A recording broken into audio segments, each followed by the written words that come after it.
Hello viewers, this is सूरज और हम लोग पब्लिक एडमिनिस्ट्रेशन एमसीक्यू सीरीज़ कर रहे हैं।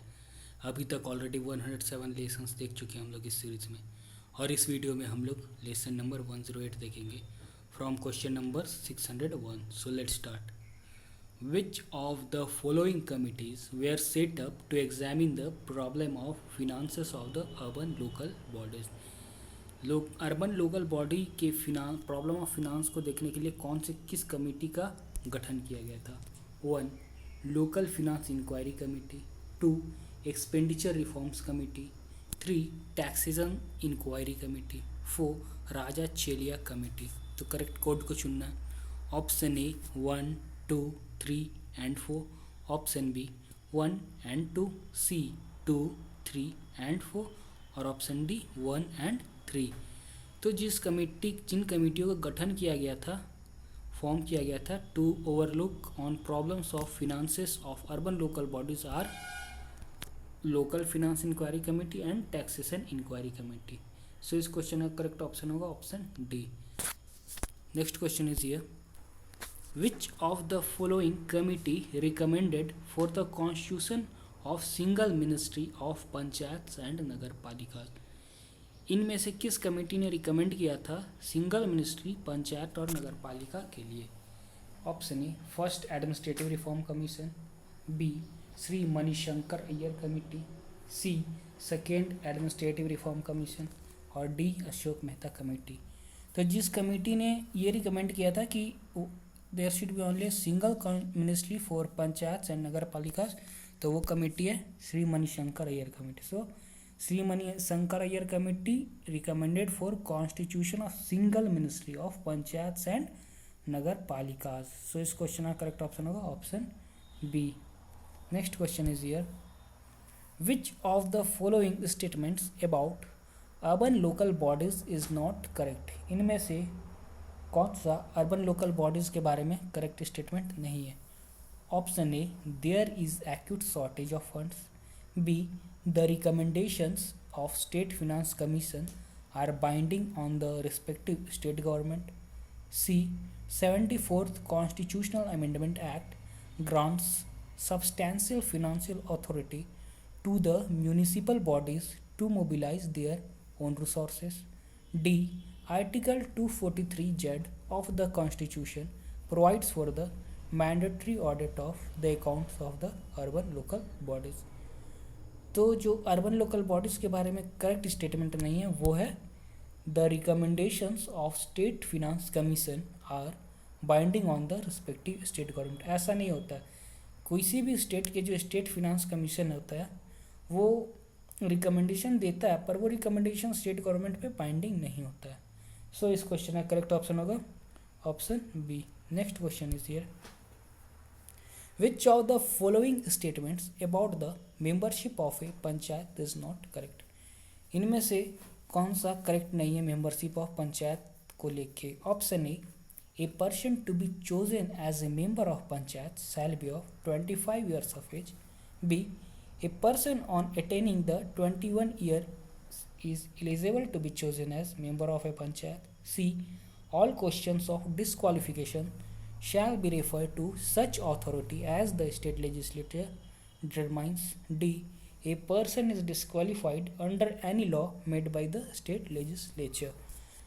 तो जो करेक्ट नहीं है मेंबरशिप ऑफ पंचायत के बारे में वो स्टेटमेंट है a person to be chosen as a member of a panchayat shall be of 25 years of age। ये नहीं है, उसको किसी को भी पंचायत का मेंबर बनने के लिए 21 years of age होना चाहिए, not 25 years of age। So इस क्वेश्चन का करेक्ट ऑप्शन होगा option A. Next question is here, which of the following statement about Panchayati Raj institution in India is not correct? Panchayati Raj institution in India के बारे में कौन सा स्टेटमेंट करेक्ट नहीं है? Option A in November 1957 Balwant Rai Mehta committee recommended the establishment of the scheme of democratic decentralisation. B the committee specifically recommended a 3-tier Panchayati Raj system.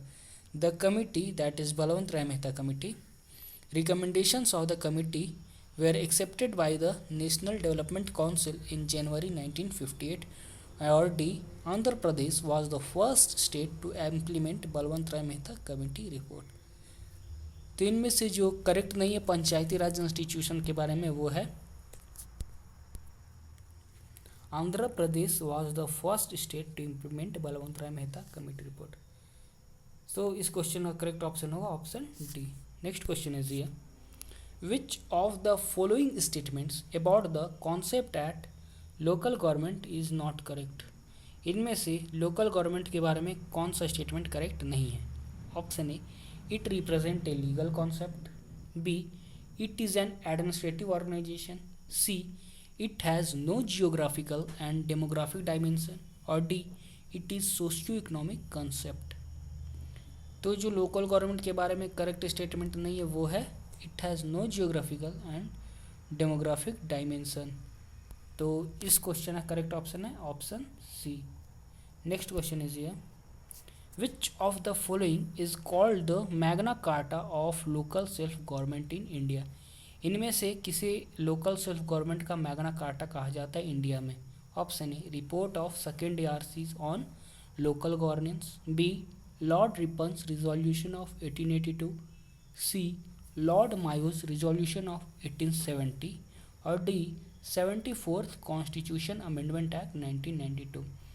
तो जो Lord Ripon's resolution था 1882 का, उसे ही Magna Carta of local self government कहा जाता है India में। सो इस क्वेश्चन का करेक्ट ऑप्शन होगा option B. Next question is ये, which of the following are the socio-economic objectives as spelled out by the industrial policy statement of July 1980? 1. Optimum utilization of the installed capacity, 2.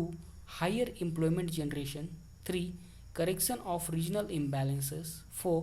Tariff restrictions on imports and exports। Correct code को चुनना। Option A 1, 2, 3 and 4, B 1, 2 and 3, option C 2, 3 and 4, और option D 2 and 4। तो following are the socio economic object as spelled out by the industrial policy statement of July 1918। तो वो है option B यानी 1, 2 and 3। Optimum utilisation of the installed capacity, higher employment generation and correction of regional imbalances are socio-economic objectives as spelled out by the industrial policy statement of July 1980। Next question is here, which one of the following statement is not correct regarding mixed economy। mixed economy के बारे में कौन सा statement correct नहीं ये बताना। Option A, the principal aim of mixed economy is to maximize social welfare, option B, there is a central planning authority in a mixed economy, option C, a mixed economy allows no freedom to hold private property, to earn profit, to consume, produce and distribute and to have any occupation, or option D, the public sector is under the control and direction of the state। तो इसका करेक्ट option होगा A mixed economy allows no freedom to hold private property, to earn profit, to consume, produce and distribute and to have any occupation। So this question का correct option होगा option C। Next question is here, which one of the following is not weakness that undermines public sector performance according to World Bank। इनमें से कौन सा weakness नहीं है जो undermine करे पब्लिक सेक्टर परफॉर्मेंस का according to World Bank. Option A, poor planning, B, poor cash management, C, inadequate accounting system, D, poor corporate social responsibility performance. तो इसका करेक्ट ऑप्शन होगा poor corporate social responsibility performance. This is not the weakness that undermines public sector performance according to World Bank. So इस question का correct option होगा option D. तो ये इस वीडियो का लास्ट क्वेश्चन था। आप लोगों ने अभी तक पिछली वीडियोस नहीं देखे हैं तो जरूर देखिए और आने वाली वीडियोस को भी जरूर देखिएगा। थैंक्स।